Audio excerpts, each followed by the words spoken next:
been reorganizing all this wadded mess was just down in a basket.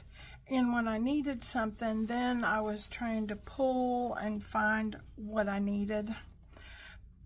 But then I came upon a solution, which led to the next thing, and I'll tell you that in a minute. But look at this, y'all, look. So in my drawer of this, which this was in a basket, and then I had a drawer full of ribbons.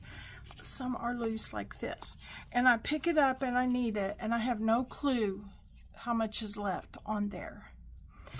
And then I pick this up and see, it's nice and neat, and it has a little needle holding it, and it's nice and neat. But once again, I have no idea how much is on there. And then I had this in there, and it's nice and neat too because it's still new. And I know for sure that it has 9 feet because this says so. 9 feet right there. So that means there's 3 yards. But this, I don't know unless I take it off. And so what I decided to do with my ribbons that are like this, and my ribbons that are like this, and my bits and baubles that are in a wad like this in that basket, I'm just going to wind them around my hand, my fingers, 4 fingers like this, and put a safety pin through it like that. Now I know exactly how much is there. I can look at it and tell if that's about enough to do whatever project I want to do. And before I know it, I've got all of this organized. See, I can tell how much is on there and there and there and there. Isn't that fabulous? I think you should do it, because here's the other thing that's so great about this. While you're working on what would be considered a mindless project like this, see, I even had some zippers mixed in the batch, so those can go in the zipper container. While I'm working on things like this, I like to think my own thoughts, because it's just so calming to contemplate, and I realized in 2020 how important it was to do things with my hands to connect my mind and my body. And that's when I started hand lettering. I just caught on to that concept by accident. I didn't realize it was a thing that you needed to do task with both your hands to make sure that your emotions and your nerves and your vagus nerve and all of that is all put together. Then I started reading about it, and I found out that it's research and it's true.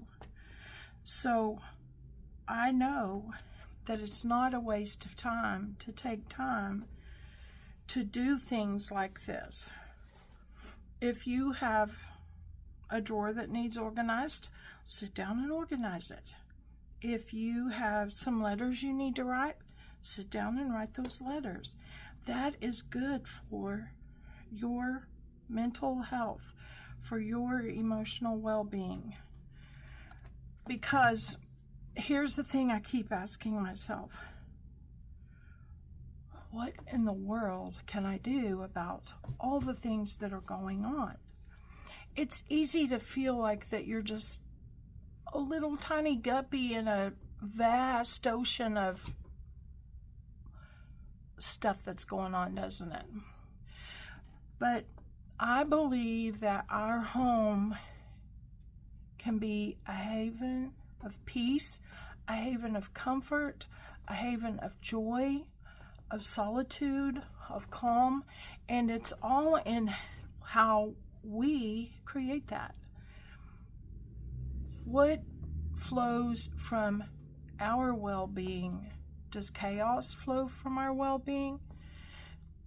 Well, it wouldn't be our well-being, would it, if it was chaos?